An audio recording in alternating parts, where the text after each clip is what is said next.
quédate conmigo. ¿Me oyes? Me duele. Lo sé. Tenemos que movernos. Suscríbete a The Wild West Love Bug. Dale a la campana, dale like, comenta y comparte. Gracias por ver.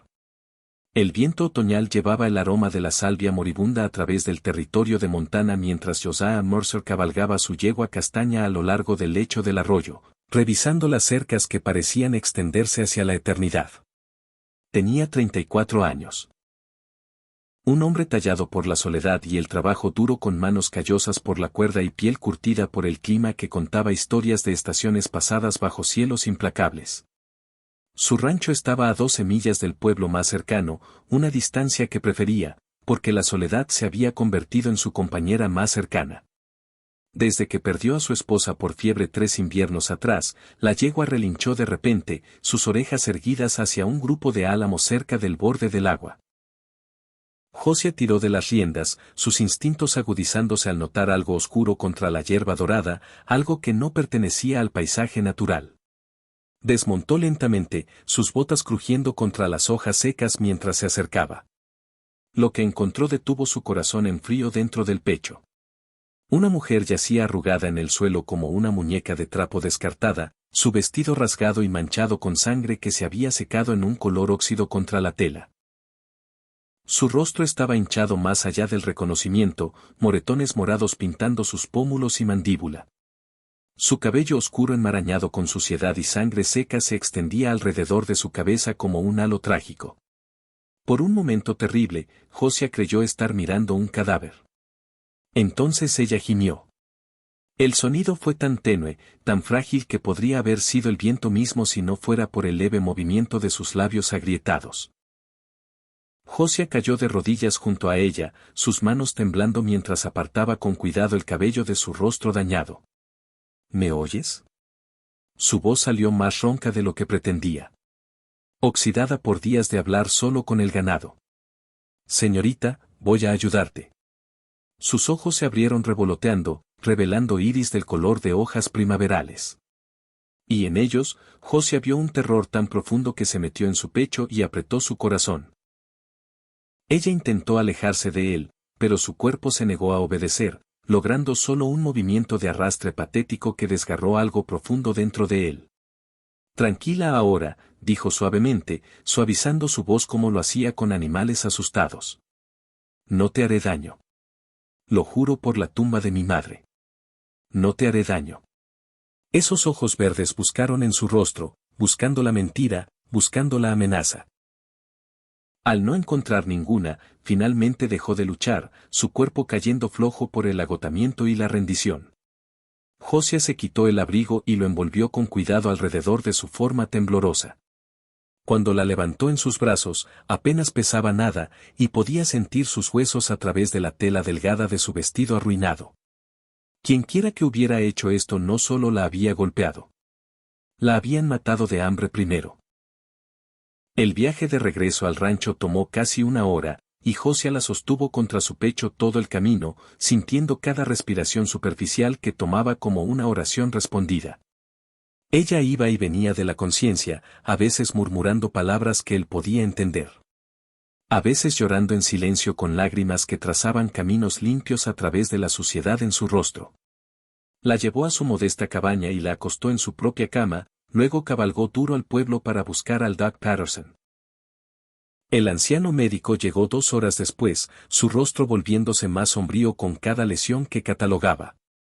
Costillas rotas, al menos 3, dijo en voz baja a Josiah en la habitación contigua, hombro dislocado que había sido recolocado mal. Cortes y moretones demasiado numerosos para contar. Está severamente desnutrida y deshidratada. Hizo una pausa, limpiando sus gafas con un pañuelo. Ha pasado por el infierno, Josiah. El tipo de infierno que ninguna mujer debería sobrevivir. Pero sobrevivirá. La pregunta sonó desesperada, aunque Josiah no podía explicar por qué el destino de esta extraña le importaba tanto. Si tiene la voluntad de vivir, respondió Doc Patterson, eso es algo que la medicina no puede proporcionar. Durante 3 días, Josiah se sentó junto a su cama, saliendo solo para atender las necesidades más urgentes del ganado. Le daba caldo en la boca con cuchara cuando estaba lo suficientemente consciente para tragar, cambiaba los vendajes de sus heridas con manos que habían domado caballos salvajes y ayudado en partos difíciles de terneros. Le hablaba, contándole historias sobre el rancho, sobre las montañas que se volvían púrpuras al atardecer, sobre cualquier cosa que pudiera anclarla al mundo de los vivos. Al cuarto día, finalmente habló, Hannah. Su voz era apenas un susurro, dañada por los gritos o quizás por las manos que claramente habían estado alrededor de su garganta. Mi nombre es Hannah Wedmore. Josiah se inclinó más cerca, el alivio inundándolo ante esta señal de fuerza regresando. Soy Josiah Mercer. Estás a salvo aquí, Hannah. Te lo prometo. Ella apartó el rostro y él vio vergüenza en el gesto. Vergüenza que no tenía derecho a existir en alguien que claramente era una víctima y no una perpetradora. Deberías haberme dejado, dijo. No valgo el problema que traeré. Yo seré quien juzgue que vale el problema en mi propia tierra. Lo dijo con firmeza, sin dejar espacio para discusión. La historia salió en pedazos durante las semanas siguientes mientras Hannah se fortalecía. Había sido maestra de escuela en Kansas City, educada y respetable hasta que captó la atención de un hombre rico llamado Marcus Hawthorne. La había cortejado con flores y poesía y promesas de una vida hermosa. Ella le había creído, se había casado con él y descubierto demasiado tarde que detrás de puertas cerradas era un monstruo. 2 años de matrimonio habían sido 2 años de caminar sobre vidrios rotos, de decir lo incorrecto y pagar por ello con moretones, aprendió a esconderse bajo cuellos altos y mangas largas. Cuando finalmente reunió el coraje para huir, Marcus la había encontrado. Él y 3 de sus hombres contratados la habían golpeado y dejado en la naturaleza para morir, lejos de cualquiera que pudiera oír sus gritos o venir a rescatarla. La ley no ayudará, dijo, su voz plana por la resignación. Marcus es dueño de jueces y sheriffs. Tiene más dinero que Dios y ninguna conciencia que le quite el sueño. Venir aquí te ha puesto en peligro. La mandíbula de Josiah se tensó. Que venga. Esta es mi tierra, y cualquier hombre que ponga un pie aquí con intención de hacerte daño lo lamentará. Hannah lo miró con esos ojos verdes que lentamente habían comenzado a contener algo más que miedo. ¿Por qué? ¿Por qué arriesgarías algo por una mujer que no conoces? Era una pregunta que Josiah se había hecho durante las largas noches sentado viéndola dormir. Cuando tenía tiempo de preguntarse por qué la idea de que se fuera le dolía el pecho de formas que había olvidado que podía sentir. Porque algunas cosas valen la pena luchar, dijo finalmente, y algunas personas valen la pena proteger. Mientras el otoño se rendía al invierno, el cuerpo de Hannah sanaba. Aunque las heridas internas tomarían mucho más tiempo, insistió en ganarse el sustento.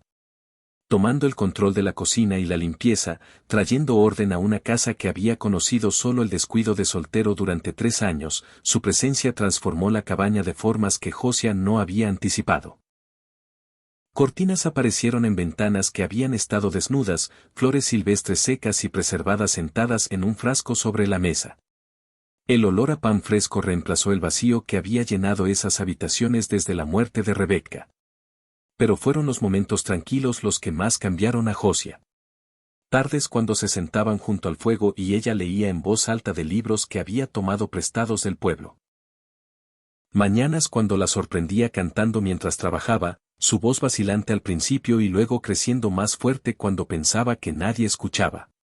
La forma en que miraba las montañas al atardecer como si viera belleza por primera vez en años. Se enamoró de ella tan gradualmente que no reconoció lo que sucedía hasta que fue demasiado tarde para detenerlo. El problema era que estaba aterrorizado de actuar sobre esos sentimientos. Hannah había sido brutalizada por un hombre que decía amarla. Lo último que necesitaba era otro hombre haciendo reclamos sobre su corazón antes de que estuviera lista para darlo. Así que Josiah mantuvo la distancia, tratándola con el mismo respeto cuidadoso que mostraría a una criatura salvaje que podría huir ante cualquier movimiento repentino.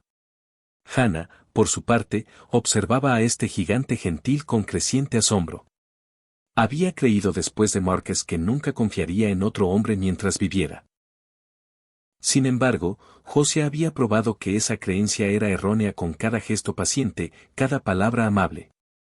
Cada noche dormía en un catre en el granero sin quejarse para que ella tuviera la cama y la seguridad de puertas cerradas. Era enero con nieve amontonada alta contra las paredes de la cabaña cuando Marcus Hawthorne finalmente llegó. Hannah estaba sola en la casa. José había salido a caballo a llevar heno a ganado varado en un pastizal distante. Ella oyó primero los cascos, luego las voces y su sangre se volvió agua helada en sus venas. Marcus no había cambiado. Seguía siendo guapo, pulido, llevando la sonrisa que la había engañado haciéndole creer que era un buen hombre. Entró en la cabaña como si la poseyera, flanqueado por dos hombres con pistolas en las caderas. ¿De verdad pensaste que podías esconderte de mí? Su voz era agradable, conversacional, y tanto más aterradora por ello. He gastado recursos considerables rastreándote, Hannah. Me has avergonzado frente a gente importante. Eso requiere corrección. Hannah se quedó congelada junto a la estufa, su mano a centímetros de la sartén de hierro que era su única arma potencial. Nunca volveré contigo. No estoy aquí para llevarte de vuelta. Marcus se quitó el guante lentamente, dedo por dedo. Estoy aquí para terminar lo que empecé. Ninguna esposa mía me hará quedar como un tonto y vivirá para contarlo. Se movió hacia ella y Hannah agarró la sartén, balanceándola con toda su fuerza. Marcus atrapó su muñeca, torciéndola hasta que ella gritó y dejó caer la sartén. Su puño conectó con su mejilla, y el dolor familiar y la impotencia familiar se estrellaron sobre ella como una ola. Pero entonces la puerta explotó hacia adentro. José estaba en el marco, nieve arremolinándose a su alrededor como un manto de furia blanca. Había oído los caballos extraños al regresar del pastizal y se había acercado a la cabaña a pie, su rifle en las manos y el corazón en la garganta. Quita tus manos de ella. Su voz era tranquila, controlada, y más peligrosa que cualquier grito. Los hombres de Marcus fueron por sus pistolas. Pero José fue más rápido, derribando al primero con un tiro en el hombro antes de que ninguno pudiera desenfundar. El segundo hombre, viendo caer a su compañero, levantó las manos en rendición. Marcus soltó a Hannah y retrocedió, su compostura cultivada agrietándose ligeramente. Esto es un asunto doméstico. La mujer es mi esposa. Ya no. José mantuvo su rifle apuntando a Marcus. Sé exactamente qué eres, Hawthorne. Sé lo que le hiciste. La única razón por la que sigues respirando es porque no quiero que ella tenga que vivir viendo morir a un hombre. No puedes quedártela. Tengo derechos legales. No tienes nada. La voz de José cortó el aire frío como una hoja. Lo que tienes es una oportunidad de salir de aquí y nunca volver. Tómala o te enterraré tan profundo en estas montañas que ni los lobos encontrarán tus huesos. Marcus miró a Hannah, luego al rifle que no había vacilado ni una pulgada. Luego a su hombre herido sangrando en el suelo. Era un matón y un cobarde, como la mayoría de los matones. Y reconoció en los ojos de José la única cosa que nunca había visto en su propio espejo. Un hombre que moriría antes de dejar que le hicieran daño a alguien que amaba. Esto no ha terminado, dijo Marcus. Pero no había convicción en las palabras. Sí, respondió José. Sí ha terminado. Se fueron, Marcus y su compañero herido ayudándose mutuamente a montar sus caballos, cabalgando hacia la oscuridad llena de nieve. José observó hasta que desaparecieron de vista, luego dejó su rifle y fue hacia Hannah, ella temblaba, sosteniendo su mejilla magullada, lágrimas corriendo por su rostro. Pero cuando José abrió sus brazos, ella caminó hacia ellos sin dudar, su rostro contra su pecho sollozando con alivio y liberación y algo más que apenas comenzaba a entender. Te tengo, murmuró en su cabello. Te tengo, Hannah. Estás a salvo. Ella se apartó para mirar su rostro, viendo en sus ojos lo mismo que sentía en su propio corazón. José, Joel esperó, paciente como siempre, dándole espacio para encontrar sus palabras o permanecer en silencio si eso era lo que necesitaba. Te amo, susurró ella. No pensé que podría volver a decir esas palabras. No pensé que podría volver a sentirlas. Pero te amo, Josiah Mercer. Amo tu bondad y tu paciencia y tus manos gentiles. Amo la forma en que hablas con tus caballos y la forma en que miras el atardecer. Amo que me devolviste la parte de mí que pensé que estaba muerta para siempre. Josiah tomó su rostro entre sus manos, cuidadoso con el moretón fresco, y miró esos ojos verdes que habían perseguido sus sueños durante meses. Te he amado desde el momento en que abriste los ojos junto al lecho del arroyo. Te he amado a través de cada paso de tu sanación. Y te amaré a través de cada paso de lo que venga después. Si me dejas. Te dejaré, dijo ella. Y cuando la besó, fue gentil. Tan gentil, una pregunta en lugar de una demanda, una ofrenda en lugar de una toma. La primavera llegó a Montana con su explosión habitual de flores silvestres y canto de pájaros. Hannah plantó un jardín junto a la cabaña y Josiah construyó un porche más grande donde podían sentarse juntos y ver el atardecer pintar las montañas en tonos de púrpura y oro. Se casaron en mayo con todo el pueblo presente. Doc Patterson, quien había salvado la vida de Hannah con su medicina y la de Josiah con su consejo de ser paciente, sirvió como testigo. La ceremonia fue simple, los votos sinceros. Y cuando Hannah caminó por el pasillo hacia el hombre que le había devuelto su vida, sintió algo que no había experimentado en años, alegría completa y absoluta. Esa noche, mientras se sentaban en el nuevo porche, viendo desvanecerse la última luz del cielo, Hannah se apoyó en el hombro de Josiah y suspiró con contento. Gracias, dijo. ¿Por qué? ¿Por encontrarte? ¿Por no dejarte? ¿Por ser el hombre que necesitaba cuando no creía que tales hombres existieran más? Josiah la rodeó con su brazo y presionó un beso en la parte superior de su cabeza. He estado solo mucho tiempo, Hannah. Me había convencido de que Rebecca era mi única oportunidad de felicidad. Y cuando la perdí, dejé de buscar. Dejé de esperar. Luego te encontré junto al arroyo, y me di cuenta de que quizás el corazón tiene más de una oportunidad. Quizás el amor no es algo que se agota. Hannah lo miró, sus ojos brillantes con lágrimas que por primera vez en años eran lágrimas de felicidad. ¿Y si Marcus regresa? No lo hará. Josiah había recibido noticia de que Marcus Hawthorne había sido arrestado en Kansas City por el asesinato de su segunda esposa, una mujer cuya familia tenía el poder y los recursos para asegurar que se hiciera justicia. Pero si lo hacía, la respuesta sería la misma que en enero. Te protegeré con todo lo que tengo mientras viva. Y yo te amaré, dijo Hannah, por aún más tiempo que eso. Las montañas se erguían como centinelas a su alrededor, antiguas y duraderas testigos de una historia de amor que había comenzado en violencia y había sido redimida por ternura. La mujer que había sido golpeada y dejada para morir había encontrado más que supervivencia. Había encontrado un hogar, un corazón y un futuro por el que valía la pena vivir. Y el vaquero que le había salvado la vida había descubierto que al hacerlo ella había salvado la suya.